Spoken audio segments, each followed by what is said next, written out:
Hello, and welcome to another season, another year of Put Your Money Where Your Mouth Is. My name is CT Dice, and this is Put Your Money Where Your Mouth Is on the CT Dice Sports channel on YouTube or wherever you get your podcast.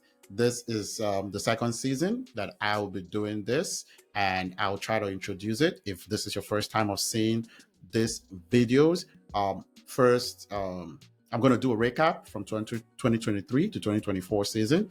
If you understand how odds and stuff like that and units are placed, you would understand these videos.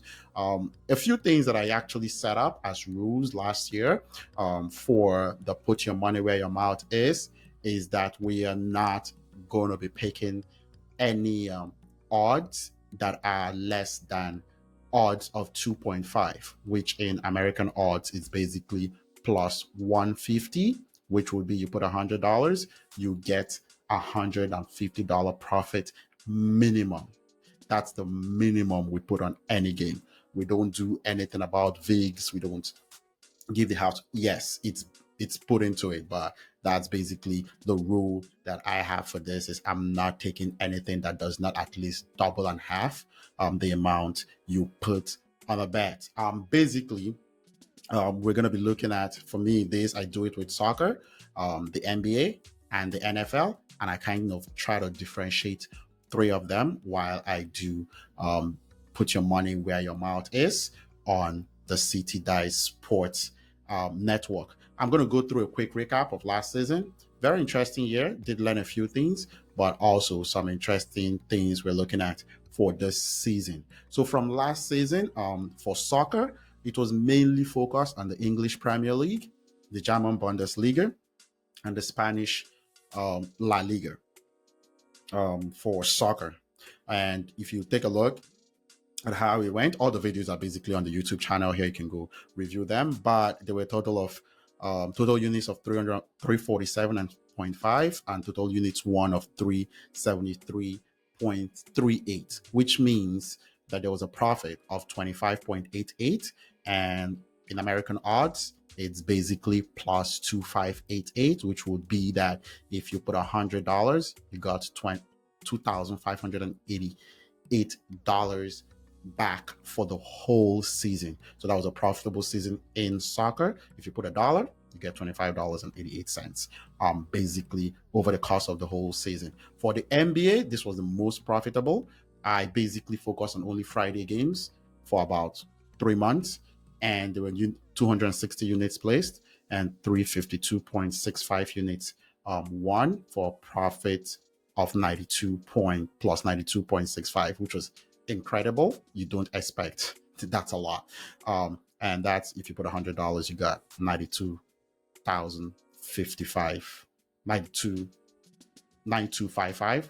And if you put $1, which is you get $92.55 back over the course of those 3 months. For the NFL last year, it was a losing year in the NFL over the course of the whole season. On here, there was 118 units placed and 113.73 units back for a negative of 4.27.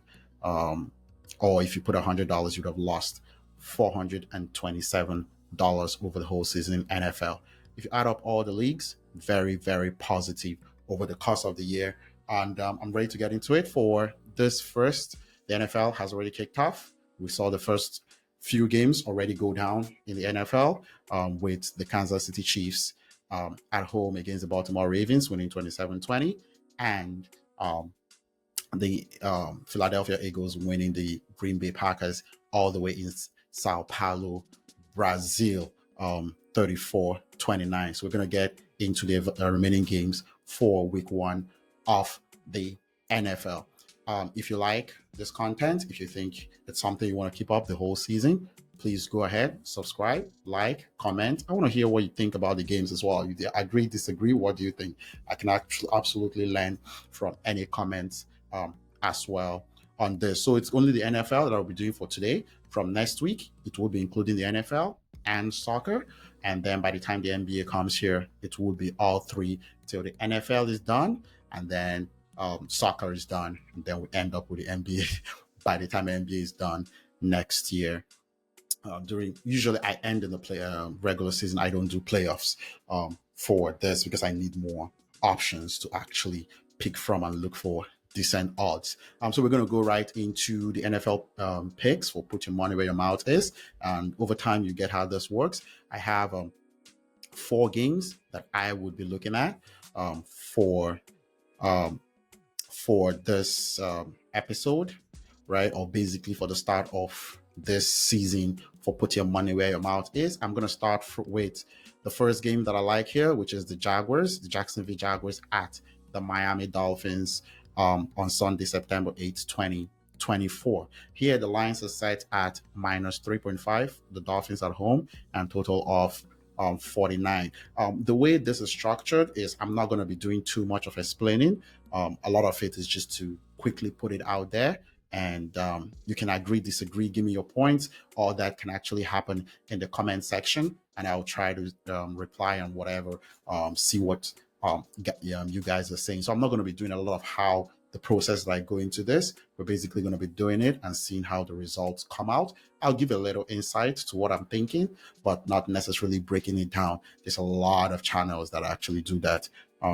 That you can go take a look at that for this. So I'm going to be picking on the Miami Dolphins to win by 13 or more points, basically to win by 2 touchdowns in this game. The usual odds would be pick 'em, usually plus or minus um, 110 American, or how I like it, 1.9 odds for the Miami Dolphins. Either side you pick for the spread. Here, I'm now stretching it out to see the Dolphins blow out the Jacksonville Jaguars at home in the first game of the season. And I'm putting 2 units on that. And the odds for that would be odds of 4.2 plus 320 American odds for that. And the main reason, or basically what I'm thinking here, is that the Miami Dolphins are at home. One, the Jacksonville Jaguars are going to be a good team. But I think the first game of the season, bringing in Brian Thomas as a receiver and getting that offense to actually get going with Brian Thomas and Gabe Davis, there might be some miscues there, and the Dolphins might just run them out of the gym, or rather out of the field with speed. I think the Dolphins are a team that actually starts the season well, in my opinion, and I think that they're the kind of team that would run up the score on you if you're not ready to go. Defensively, they're not that good. A lot of all this are long shots. So basically, what we're looking for is 1 game to hit, usually in a week minimum. And then if we get 2 games to hit, that would usually be a winning week as well. So I like the Dolphins if they actually get the Jaguars here to run up the score on them. Second game would be the Tennessee Titans at the Chicago Bears, set at negative minus 4.0, total over under 45. Here, I'm going with the Chicago Bears at home to run up the score as well on the Tennessee Titans. 2 units as well, all the 4. And basically, my thinking is I've seen a lot of stats about first-year quarterbacks not being very good in their first game in the NFL. But I think Caleb Williams for the Chicago Bears is a different type of first-year quarterback team he came into. And don't forget, it's not because the Chicago Bears are the worst team in the NFL that they drafted him number 1 overall. It was the Carolina Panthers pick. So that stat actually doesn't matter much to me. I think the Bears coming here ended the year last year with a good defense.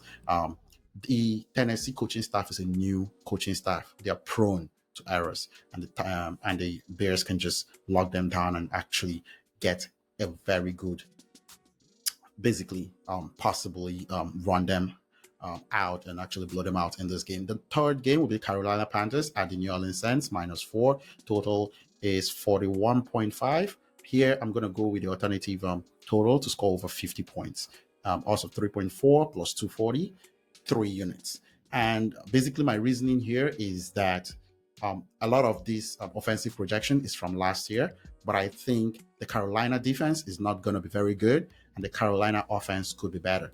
The New Orleans Saints could be blowing them out in this game, but I think that they could actually come and score late points in this game with Bryce Young and Dave Canellis as the new coach of the Carolina Panthers coming from Tampa Bay, where he did a really good job with Baker Mayfield and previously with Geno Smith in Seattle. So that's my reasoning for that. That it's possible that this game goes over and goes over comfortably over 50 points. And finally, Arizona Cardinals at Buffalo Bills. This is my upset basically of the week. I think everybody's looking at Buffalo Bills that they're going to be very good, but this is the wacky game for me that could actually surprise a lot of people. In my opinion, there are a lot of changes happening to the Buffalo Bills, especially defensively. Their whole safeties and cornerbacks, that's a whole different or new players that need to actually gel with one another. Jordan Poyer is no longer there. Micah Hyde is no longer there. And Tre'Davious White is no longer on that team on the back end. And this is Kyler Murray throwing the ball to his new weapon in Marvin Harrison Jr., the fourth overall pick in the 2024 draft. I think to start the game, Buffalo Bills might need to adjust and understand and play together for a little bit to get going. And I think this is where the Cardinals can actually win the first half. Also 3.23 units, and the Cardinals can actually start a little faster before the Buffalo Bills get their bearing at home and maybe come back and win the game. But I think the Cardinals can start a little faster. Those would be my pick for put your money where your mouth is. Don't forget, if you like this, if you want to follow this over the course of the season, it's going to be fun. I'm going to enjoy it. Hopefully, you also do. Don't forget, subscribe, like, share. Check out the social media pages for CT Dice Sports, as we'll be doing this hopefully every week for the rest of the season. A lot of times, these videos is going to be coming out Friday. That's looking forward to the weekend games for soccer and the NFL. So a lot of times Thursday games would not be included in the pick in the NFL. For everyone listening, thank you so much. Peace.